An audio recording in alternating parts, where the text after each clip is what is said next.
Nous aurons peut-être la réponse tout de suite parce que vous ne le savez pas, mais nous recevons au cours de cette édition, dans cette édition, l'international, le champion, le motard Julio Lucrèce Bazi. Ce n'est plus seulement le motard, l'homme qui a gravi le mont Kilimandjaro.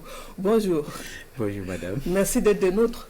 Merci beaucoup. Alors comment on se sent après avoir gravi le plus haut sommet de l'Afrique? Alors, visiblement fatigué. Fatigué, mais très heureux et très satisfait. Ouais, très heureux et très satisfait parce que c'est un rêve qui se réalise. Et en réalisant ce rêve aussi, beaucoup de Burkinabés se sont sentis concernés et tout. Et ça fait chaud au cœur. Donc je me porte très très bien. D'accord. Donc vous aurez juste le temps de récupérer puis repartir sur de nouveaux projets. C'est la question que le reporter se posait. Alors, on va récupérer d'abord, on va débosser. Et puis mûrir un projet. Mûrir encore et réfléchir encore d'autres projets. Et puis voilà. Si un jour le projet le plus mûr se présente, alors on va foncer encore. D'accord. Voilà. Est-ce qu'on peut revenir sur cet événement, l'actualité dont vous avez été l'auteur, gravir le mont Kilimandjaro? Est-ce qu'on peut revenir sur comment est né ce rêve? Alors, il faut noter que c'est un rêve qui est en moi depuis longtemps. Depuis la première fois, on a fait une leçon en géographie où le professeur disait le plus haut sommet de l'Afrique, c'est le mont Kilimandjaro. Bon. Les uns, ils ont juste noté dans le cahier, mais moi, dans ma tête, il faut qu'un jour, j'essaie de relever ce défi. Et c'est ainsi que, dans mon cerveau, il est classé à quelque part, posé, jusqu'à ce que je me suis dit, pourquoi ne pas le faire cette fois-ci? Il faut noter qu'il y a un mois, je ne savais pas que j'allais faire le Kilimandjaro. Ah oui. Ouais. Donc, je me suis levé en moins de 3 semaines, commencé à me préparer, courir de gauche à droite, essayer de rassembler les moyens. Rassembler les moyens, trouver quelques accompagnants, des sponsors et tout. Et ça allait très vite. Ça allait très, très Parce vite. qu'il faut dire que vous êtes une personne de référence. Après, voilà l'histoire de la moto. Après l'histoire de la moto, ça allait très vite quand même parce que les gens savent un peu à quoi s'attendre quand je lance un projet de ce genre. Donc du coup, ça allait très très vite. Et le projet est devenu une réalité. On a essayé de voir maintenant comment ça se passe, qu'est-ce qu'il faut. En tout cas, tout le besoin nécessaire, on a essayé de réunir tout et puis maintenant, aller essayer l'aventure. Alors, dites-nous un peu comment s'est passée l'ascension. L'ascension, déjà pour ceux qui veulent s'imaginer un peu à quoi ressemble cette ascension, c'est comme si vous prenez des escaliers pendant 75 km. Ça, c'est le côté physique. À ça s'ajoutent les conditions météorologiques. La pluie, le vent, la boue et le froid qui est l'un des éléments même qui m'a le plus fatigué, honnêtement. Sur une échelle de 1 à 10, le froid que j'ai vécu là-bas, quand je vois de la climatisation actuellement, ça me rappelle un peu. Les hauteurs. Oui, il y a la fraîcheur. Et aussi, l'un des trucs incontournables, c'est le mal de l'altitude, le mal des montagnes.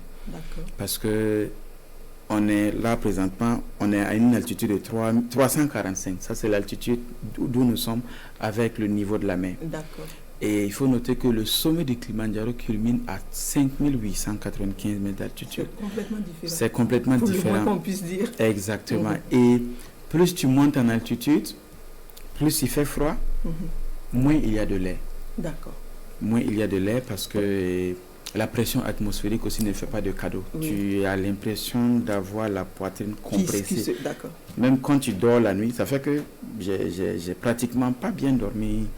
J'ai pas eu 2 heures de sommeil d'affilée durant tous ces jours d'ascension. Parce que tu as une sensation c'est comme si tu avais des briques posées sur ta poitrine. Donc tu respires avec ça. Et il y a le froid aussi qui va avec. Donc en termes de sensation, c'était désagréable. C'était désagréable, mais le but qui était de toucher le sommet était plus énorme que la douleur qu'on ressentait. Donc bon.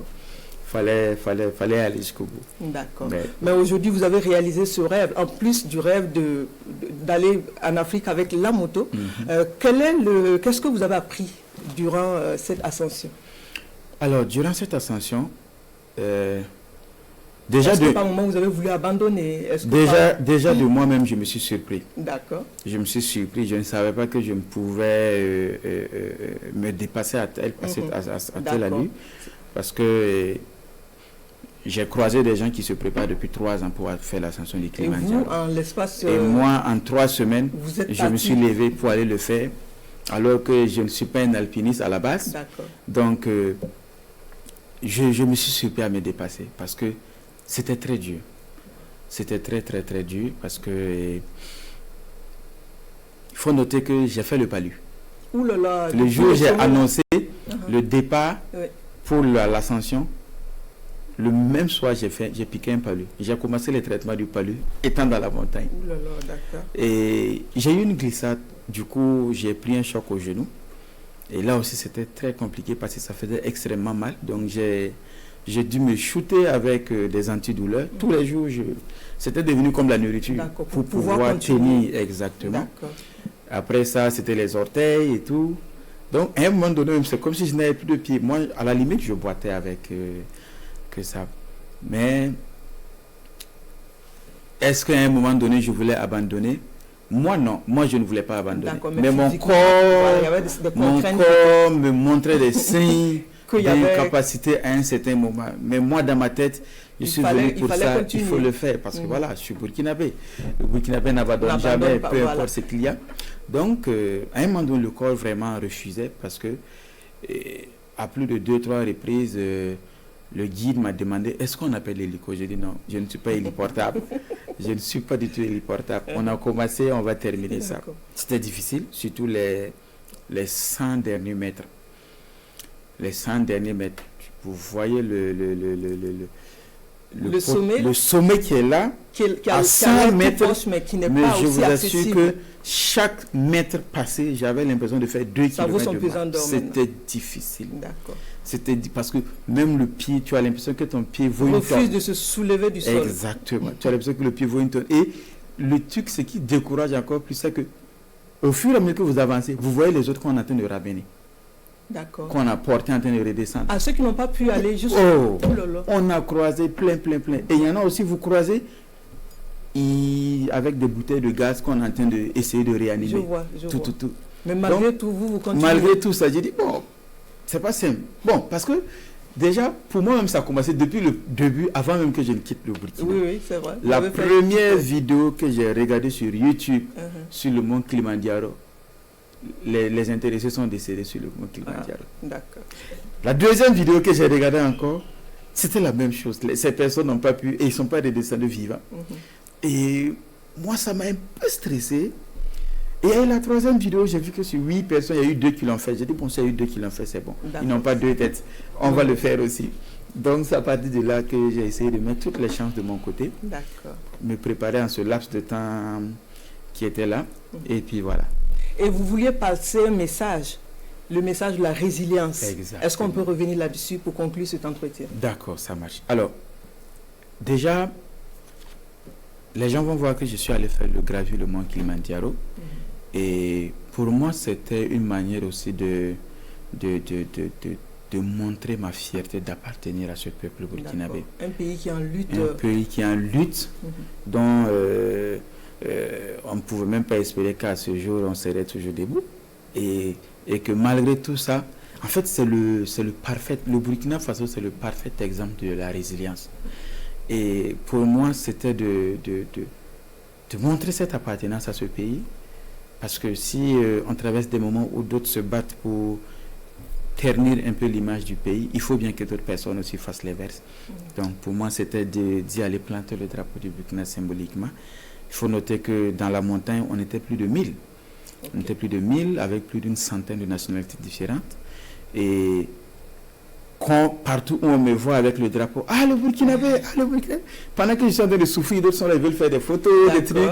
Mais au moins, ça fait plaisir parce que l'image que les gens ont du Burkina Faso hors du pays, ceux qui voyagent ne diront pas le contraire. Ils savent. Ils savent. Donc, c'était de montrer que la jeunesse burkinabé a une très grande capacité de dépassement de soi. Et montrer que malgré tout ce que le pays traverse en ce moment, le pays reste debout et restera toujours debout. Et que Et lancer un appel aussi à toute la jeunesse. C'est pas forcément d'aller faire le mont Kilimandjaro, mais dans ton domaine précis, s'il y a quelque chose que tu peux faire pour valoriser cette couleur, ce drapeau, cette culture, franchement, c'est de le faire, parce qu'on n'a pas deux Burkina, on n'a qu'un seul Burkina, et tout ce qu'on peut faire pour valoriser cette culture, pour valoriser ce pays, on le fera coûte que coûte, vaille que vaille, peu importe ce qui va se passer.